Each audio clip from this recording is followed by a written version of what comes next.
Can you see my screen properly, guys? Yes, sir.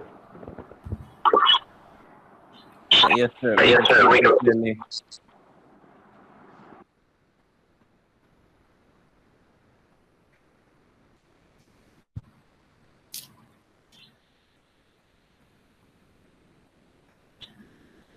Okay, fine. So let's start.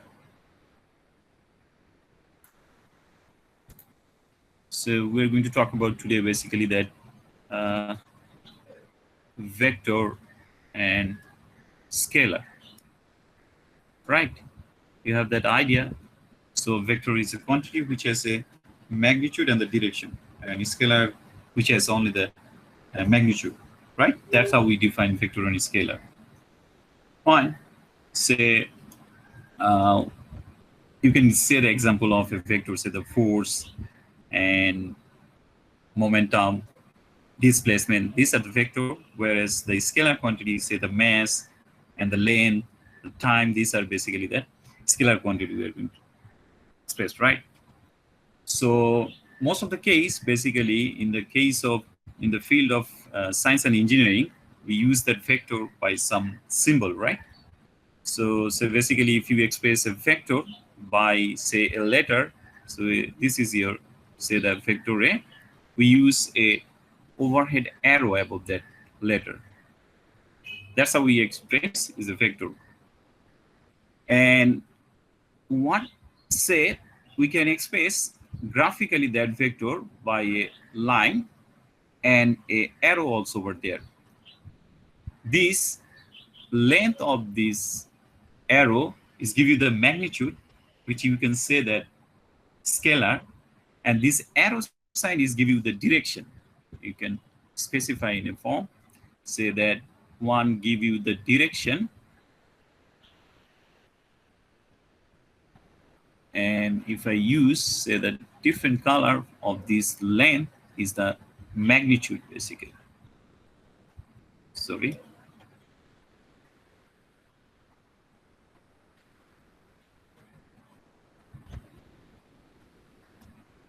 Shoot. So that's how actually we express graphically a vector. And there are a lot of vector, actually, different kind of vector you can find out. Say, first one, we define, we named actually in that way. You can say that positive and negative vector. So what is that positive and negative vector? Say, I have a vector towards that direction, say the vector A. If I say this vector is positive direction, if I'm choosing that direction, or I can use a different color, say this is my reference axis. Say this is my reference two-dimensional axis I'm considering. Say this is my x-axis, this is my y-axis. Conventional Cartesian coordinate system in the two-dimensional. Then any vector towards that positive x direction, I will specify that will be a positive vector. Say any vector towards opposite direction. Say this is vector b. Then I will specify this vector b is the negative vector. And we can also sometimes say this is also the anti-parallel vector, because they are in the two opposite direction actually. So that's how actually we say that this is the positive vector and this is the negative vector. Or say instead of, say, if I choose, sometimes we can also say that the same vector, vector A, which is towards that direction, if I flip the direction of that vector in towards opposite direction, then I will say it should be that minus a vector, which is actually the negative of a vector, right? Same vector, if they are in the same direction, we'll say this is positive, or sometimes we'll say this will be the parallel vector, like in that, say this is to be my parallel vector, This is the vector A, and this is also the vector A. Same vector. They are in the same direction. This is sometimes you also say this is actually the parallel vector. And this one we can also say that this is would be the anti-parallel vector. Anti-parallel vector. And mathematically, we can say if the two vectors are basically the parallel, angle between these two vectors, the theta would be the 0, right? Because I can place these two vectors actually one upon another, right? Then the angle between these two vectors basically that 0 degree. What about the angle when that are anti-parallel? In that case, say one vector towards that direction, which is, you can say that the positive vector, another vector A, which is minus A, would be towards that direction, right? So this is the minus A. So this is their origin. Now the angle between these two vectors, which is theta, you can easily say that the angle would be over here is 180 degree, right? So that's how actually we define the parallel and anti-parallel vector, and the angle between these two vectors would be basically 180 degree. If they are parallel, then angle would be the 0 degree. If they are anti-parallel, then the angle would be basically the 180 degree. And there we define also a null vector or the 0 vector actually. Null vector or the 0 vector. It has no basically the dimension. You can consider is a dot actually over here. So that's how actually we define that null vector. And how do we find out the null vector? So if you add, say, two anti-parallel vector, say one vector towards, this is the A, another vector, say that minus A, and they are same actually. The magnitude are the same, but the opposite direction. Then if you add them, say that A plus minus A, right? Which is going to give you the 0. That's how we could find out the null vector or the 0 vector. Then we'll talk about, say that, multiplication of a vector.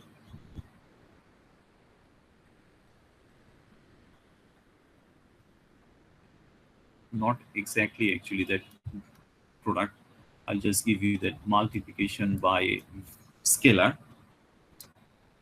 If I multiply a vector by a scalar or scalar quantity, you can say that.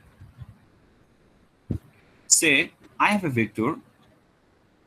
This is the vector A towards some direction, arbitrary direction. Now, if I want to find out that 2A, what I have to do? Someone knocking me.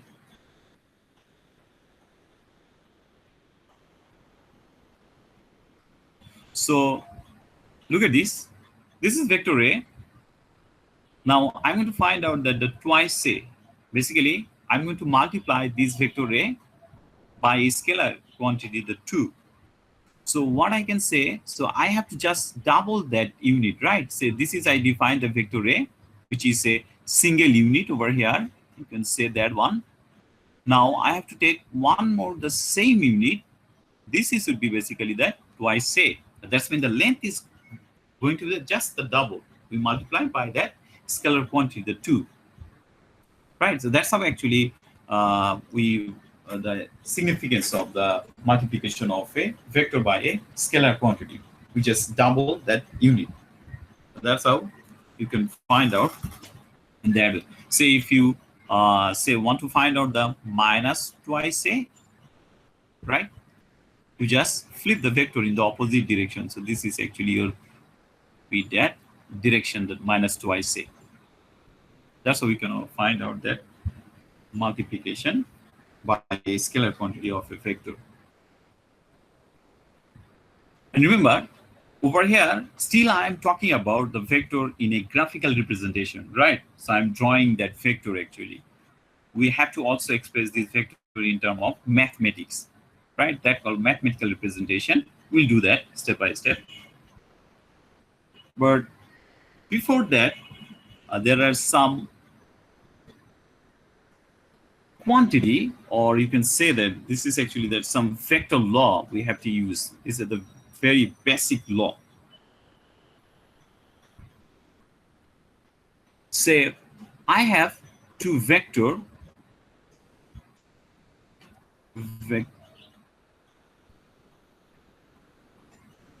say, or I can represent it another way. Say I have a point A over here, and say the point B is, or I choose over there. Okay, fine, I can choose. So this is my point, say the B. There are 2 points, and say these 2 points on a tabletop. So this is actually that top view of the table. This is my table.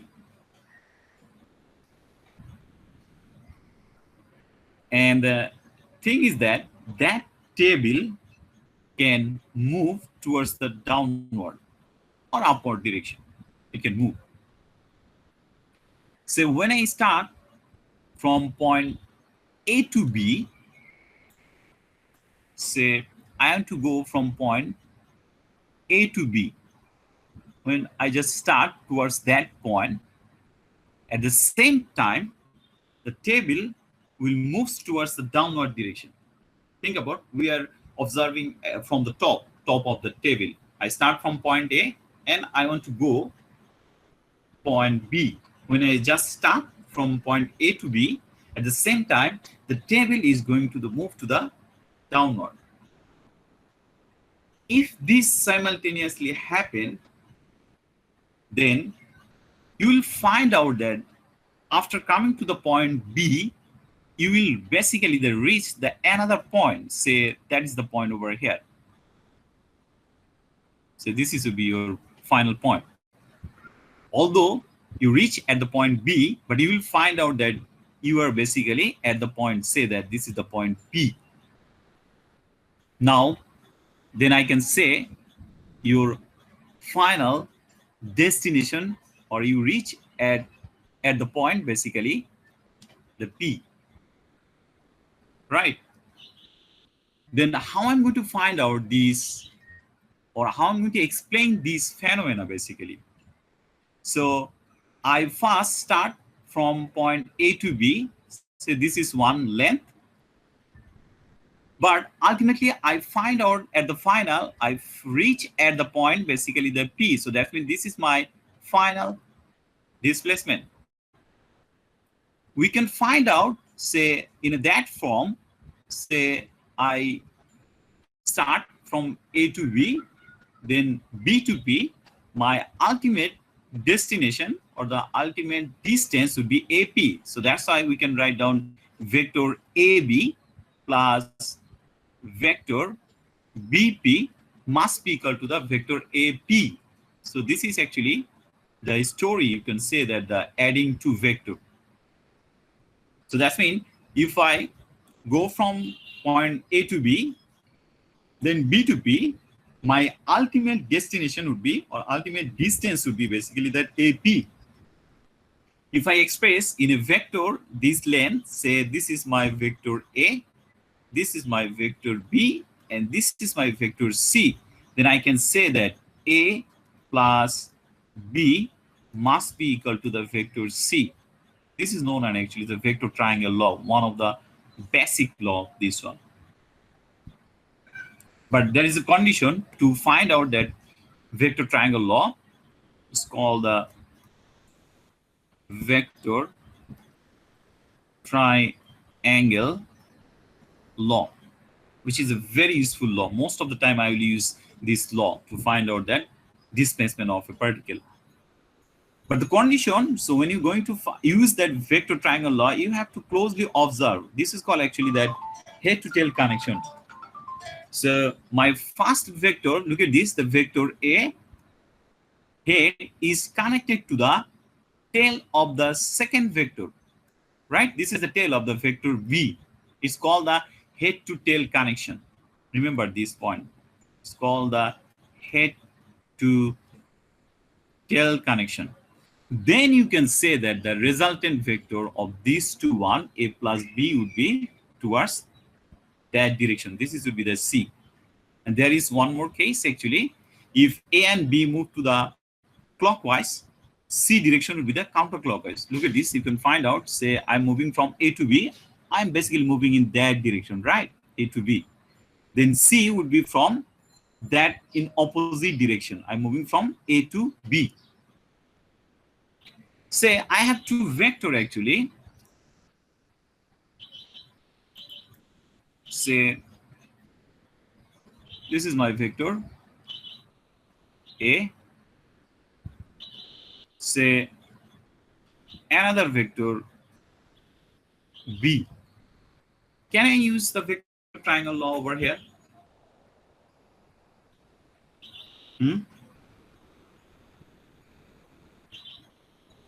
No, sir.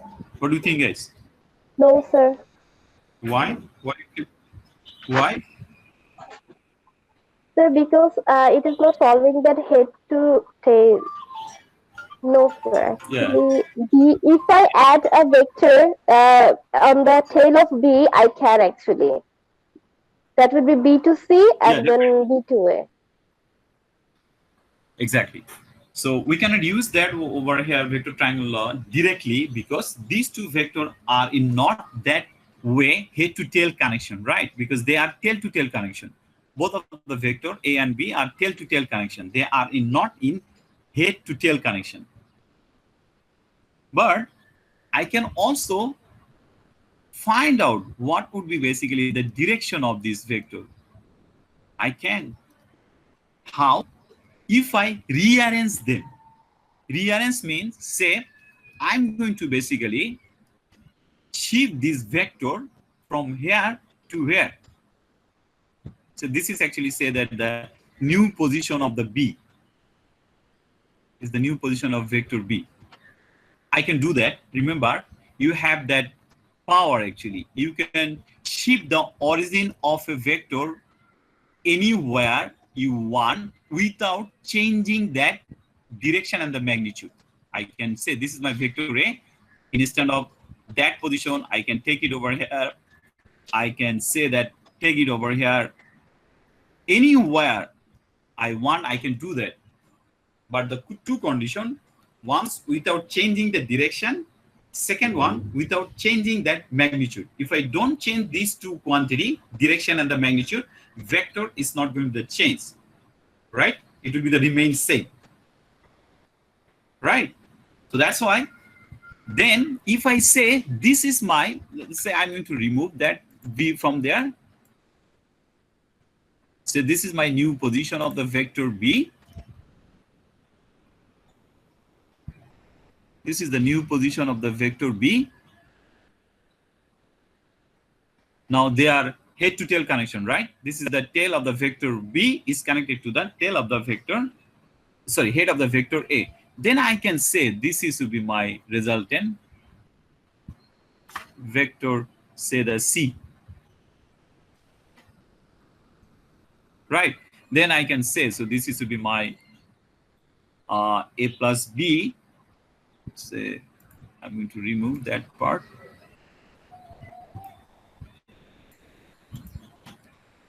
So I can say A plus B would be basically the C. What if say someone say, no, I'm not going to change the vector B. I'm going to shift the vector A instead of, say this is the vector B is the initial position. And instead of changing the position of the vector B, someone say that I'm going to change the vector A, right? Now they are also head to tail connection. Head of the vector B is connected to the tail of the vector A.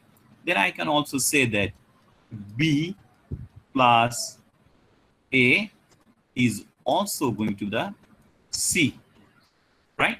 Then I can say these two are will be the same. If I add, say that the vector A plus B must be also same the vector B plus A, right? This is one more property. It's called the commutative law actually of the vector.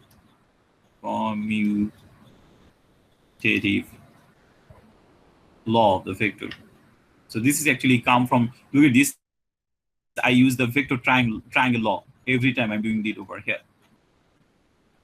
Also,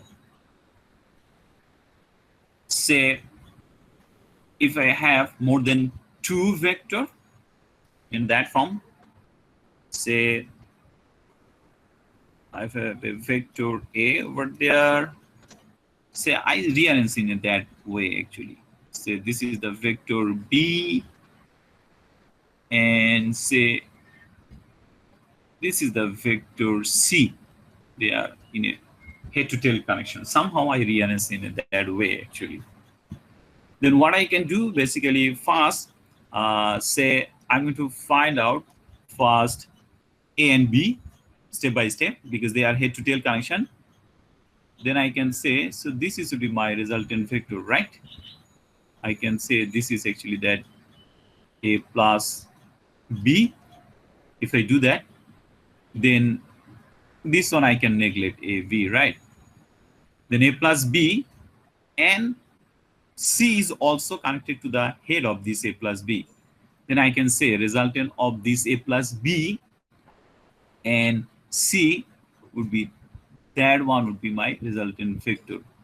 So I should write this would be A plus B. This would be my resultant vector, right? So what if say same way you can find it? So that's when I can write down this resultant vector in a form. So first I'm going to add A plus B.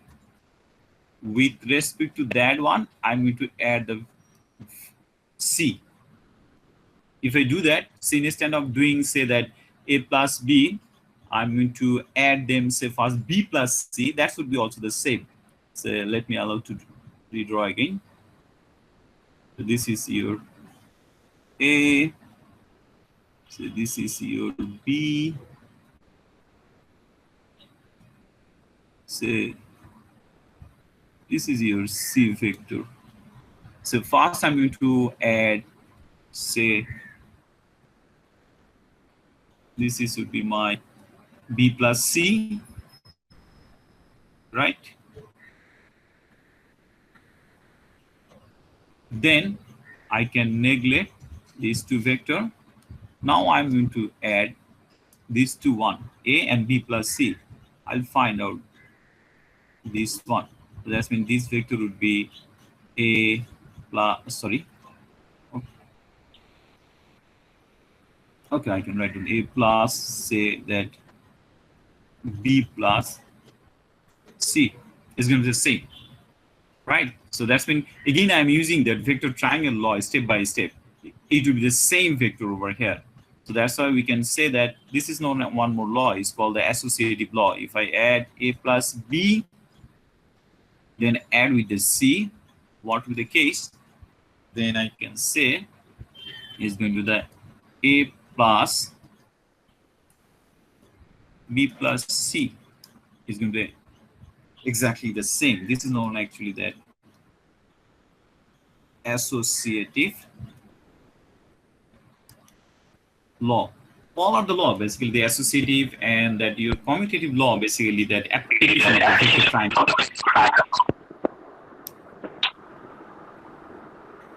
Yes, sir. Any question? Yes, sir. Sir, can we write A plus B plus C in one? I mean, in all together before doing before doing A plus B. Can we write all together A plus B plus C? No, you can do that basically unless you know that the component You cannot add them together. Basically, this So is I have to do individually. First, I have to add a plus b. Then with a plus b, I have to add c. Then I will get a. Yeah. You can do that one Yes, sir. if you use some unit vector. In unit vector, we'll talk about that. Okay, sir. So since we if the when you are not talking, please silent your speaker. Mute yourself when you are not talking. Mute yourself. If you want to ask something on that one and ask your question after your question, please make it silent. So since we are doing over here graphical representation, we don't have any reference axis. So that's how we are finding in that way. Otherwise, we cannot find out the direction properly. But if you use in terms of unit vector, say for the Cartesian coordinate system, we'll define that unit vector actually I, j, k. Then we can add them together. So we'll talk about that thing step by step. Don't worry about that.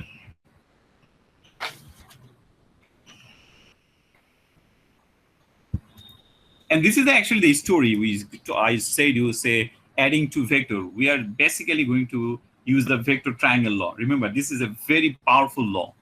I'm going to use after your motion in 2D and the 3D. I'll use only this one theorem. Only one theorem. This is vector triangle law. And it's a very useful law actually. Say I have a vector A, another vector B. If they are connected head to tail, then this is to be my resultant vector C. If they are not in a way arranged, say that vector are in different location. This is the A, say this is the B over here. What I can do, I can shift this A from here to here, head to tail connection, or I can shift instead of there. So I can also shift it also over here, right? So this is to be actually the new position of the A. Then I can also say that my resultant vector would be this one. Every time I can do that. Remember, I'm shifting this vector from here to here.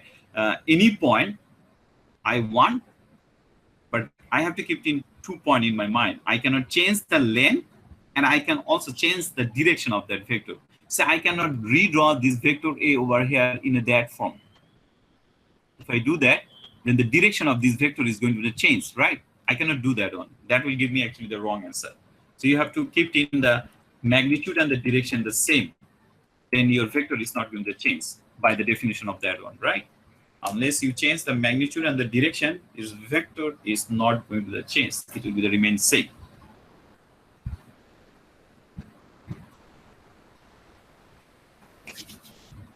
Yeah, any question over here?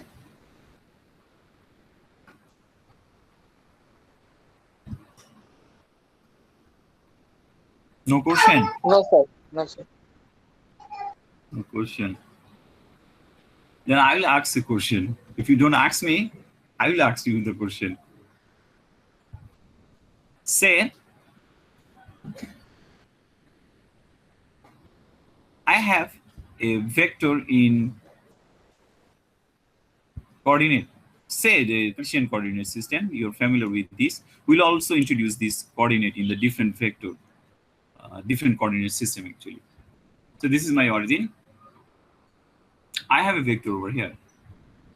Say the vector A. Now, say if I choose another axis which is different direction, say, or you can write, say this is x1, y1.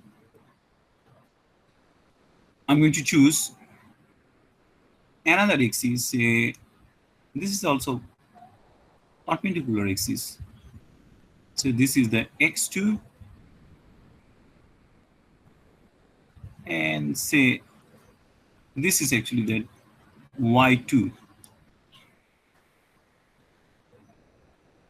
I have two axes. One axis x1 and y1, they are Cartesian and perpendicular axis actually.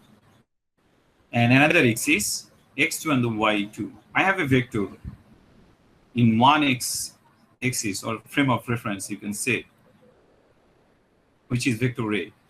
Will the vector will be the remain same in the second frame of reference? That's mean axis x2 and the y2. No, sir. No, sir.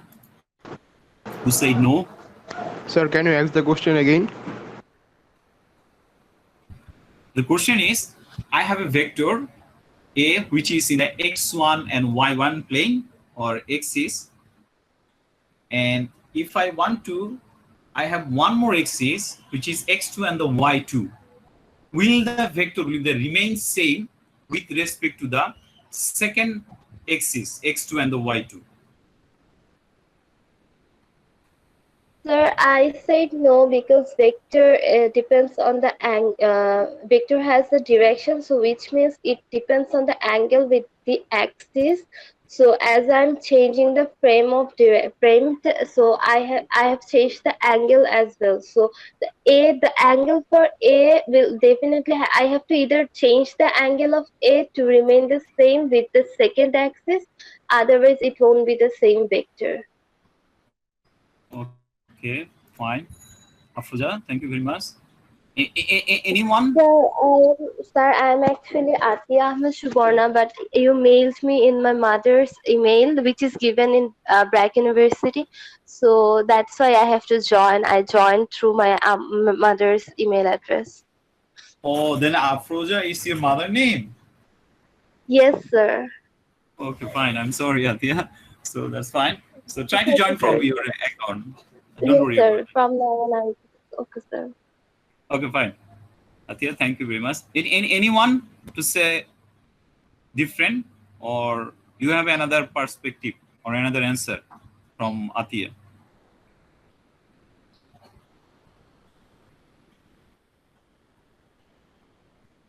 Come on, guys, speak up.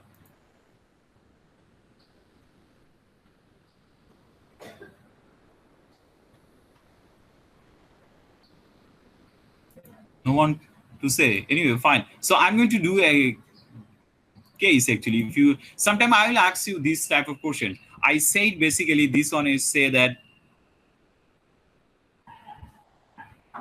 FFT. I said that type of question, this one, FFT. So Atia, don't worry. Your answer is right. You are absolutely right. So I'll give you the bonus 2 marks. Thank you, sir. Just give me a keep it this note and give me a reminder. I'll give you the bonus marks. I do that. Sir. That's why I say that this is FFT means food for thinking. If you can give me the correct answer, I'll give you the marks, bonus mark. I think he's absolutely right. Vector is definitely going to change. So if you change your axis, you are changing your orientation basically. So that's why vector is going to change. What about if I ask you, say that the magnitude of this vector A, which is a scalar, will it be changed? No, sir, it will remain same, but the direction will change as he says. So yeah, then definitely. So scalar is not going to change. So that's why it's called the scalar. Scalar will be the remain same in any frame of reference. It's not going to change. So the vector will be the change. So remember this point. So that's how we actually differentiate between the vector and scalar.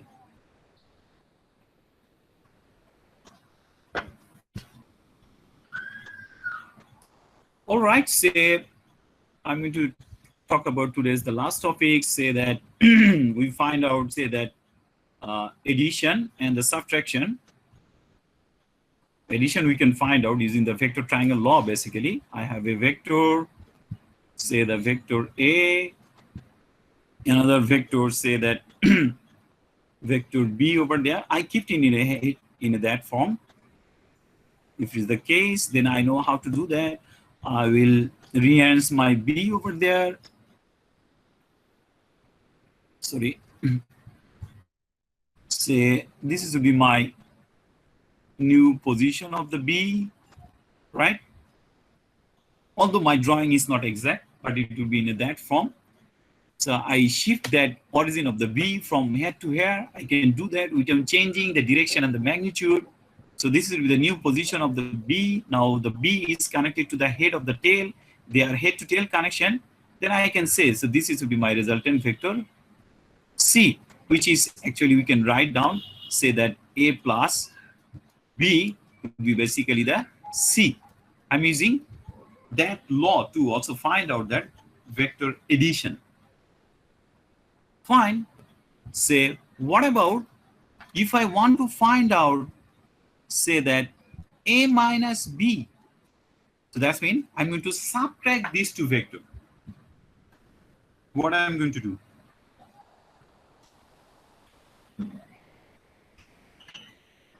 So change So change the the direction of vector B. Change the direction of the vector V. Good, very good. So we are not going to introduce a new theorem or new rule to find out this thing, right? Why we do that? Why we will waste our time? So I can find out this one basically in that form. Look at this. So I'm going to say plus minus B, right? Mathematically, this is right. Plus and minus give me the minus sign, which is basically give me the A minus B. So that's mean again, look at this. I'm going to add these two vector again over here, but in a different direction. How? Say this is my vector A. This is the vector A, and B is over there, right? So this is actually that vector B. What I'm going to do, I'm going to flip that vector, multiply by a scalar quantity, say the minus 1. So in that case, this is should be my minus B. Now I'm going to shift the origin of vector V from here to here. So this is would be my new position of the minus B. Then now these two vector A and minus B actually head to tail connection, right?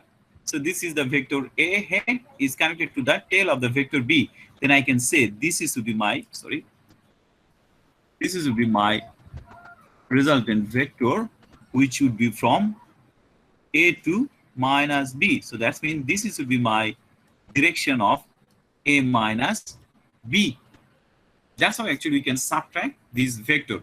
That's mean addition and the subtraction, we are using the same rule actually over here, only the vector addition rule.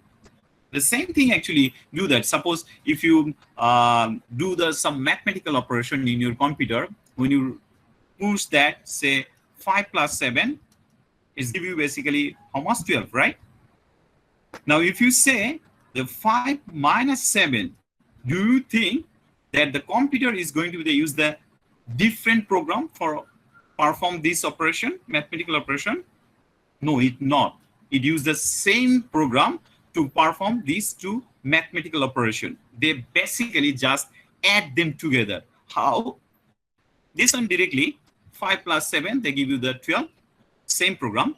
For the second one is going to be just reverse the number, which is give you the minus 2.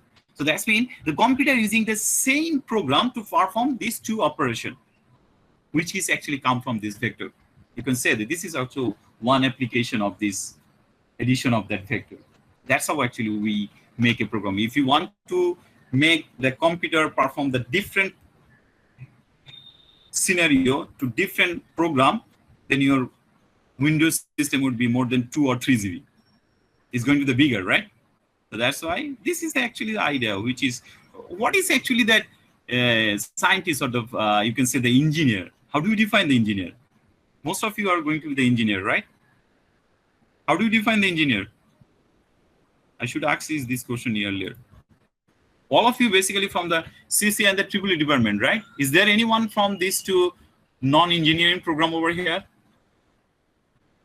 Sir, I am actually from BBS department, but I'm thinking of changing my department to CSC, which is why I have taken the courses accordingly. Yeah, then you are going to be basically that engineer, Yes, right? Hopefully, end hopefully, of this. So, inshallah, right now I can say that you are a baby engineer, all of you. How do we define the engineer? sir, maybe problem solver, or maybe a person or the job that requires to bring new things or new not only machines, new innovations to solve a particular problem or something that we are facing every day and trying to solve that. People are that Exactly, job that okay, sir. exactly. Engineer basically make our life easier, right? Yes, sir. So they use science to make our life easier. That's their job actually. So that's why they are great actually. Their job to use this scientific idea to make our life easier. That's actually how. That's the way actually I define the engineer. Engineer is basically, and they're very smart. Definitely, they're using this idea of the innovation idea. Sometimes they use their own idea. That's we say that innovative idea. But most of the case, they use the idea of the basic science that they apply. Our motive in this case, in this course actually, to apply our knowledge in our real life case actually. I know I said you whatever the topics we are going to talk about in this course, it's not a new for you. You know this vector from your yearly of a high school, right? 6 or 7 standards, 7 or 8. You know that definition of this vector and scalar. But where we use this quantity actually, that we don't know actually. And most of the case, this is very unfair actually. We actually they push the student trying to memorize these things, but never do that. This is it's not going to work for you. My request is never try to memorize this thing. You just try to understand what I'm going to talk about over here, and then try to apply this thing in real life. You will find out that this is interesting. Otherwise, it should be the very boring. If you want to try to memorize, if you don't understand the basic thing, then it's not going to work for you. It should be very boring for you.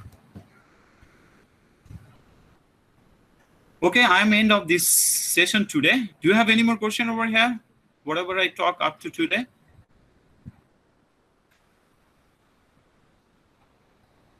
No, sir.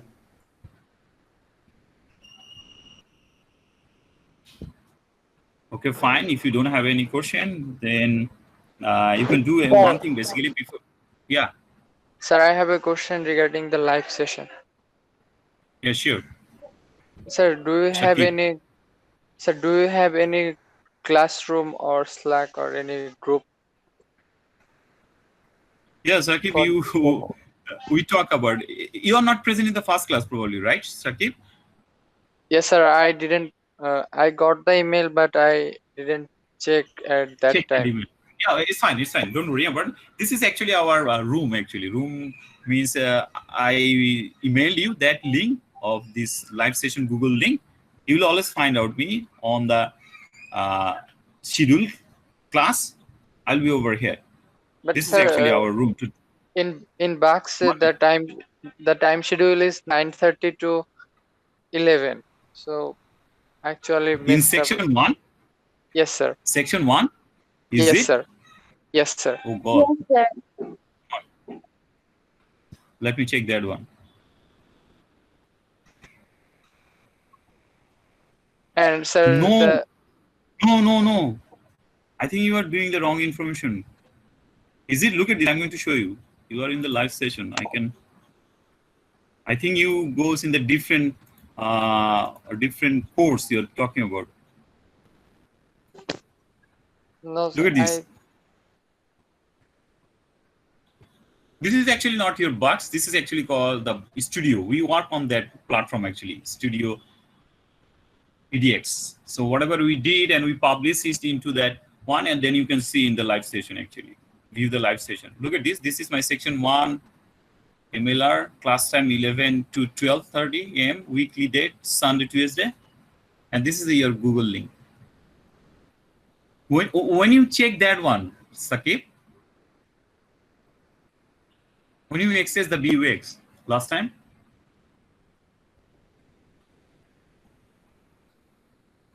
look at this. This is your link. Sakib, when you access last time the BUX?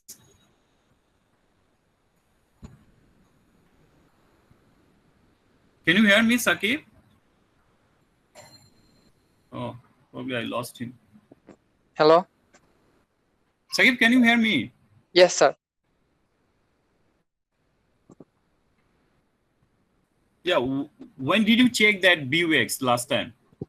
Sir, yesterday. Yesterday, so that's why. We published it last night. Last night, after 12 or 11:30. It's Okay. better to check your BUX before coming to the class. 20 Okay, minutes sir. or 15 minutes ago, you will find out that updated. Okay, Sakib? Okay, sir. Yes, sir. Thank you. Any more question? Any more questions, Sakib? No, Sir, sir. there was a Google Classroom link as well. Google Classroom link. In the box. Where you find out that Google Classroom? Yes, sir. In the box. Refresh your browser, Samya. I think the Google Yes, Classroom. I did it yesterday. I don't know about right now. Yes, sir. I also Yeah, got that's a why. classroom link. And the class, Yeah, the that's class why. name is Summer 20. Yes, Yeah, sir. it was the Summer summer 20. 20 schedule. Yeah, exactly. Really Right now we are interesting. talking about the fall 20, right? Yes, sir. So maybe the course fine. has been updated. Later on. Yeah, every time we will do that. Yeah, every time we will update this thing. So that's why my recommendation is please access this platform randomly. Whenever you get time, just access that one. And do one thing actually, synchronize your Google Calendar with this course. Then if I change anything or anything we are going to the publish, that will give you automatically a notification in your email. You'll get that notification. Sir, That's when it you will will be be updated better. about the course. Sir, it will be better if the Meet link is same for the whole semester. If you don't Yeah, I will change keep that. that the same. Okay, sir. I'm not going to change. Don't worry about it. That's why I posted over here. It will Okay. remain same. Yes, any more question? No, sir. Sir, Fine. If you don't have any question,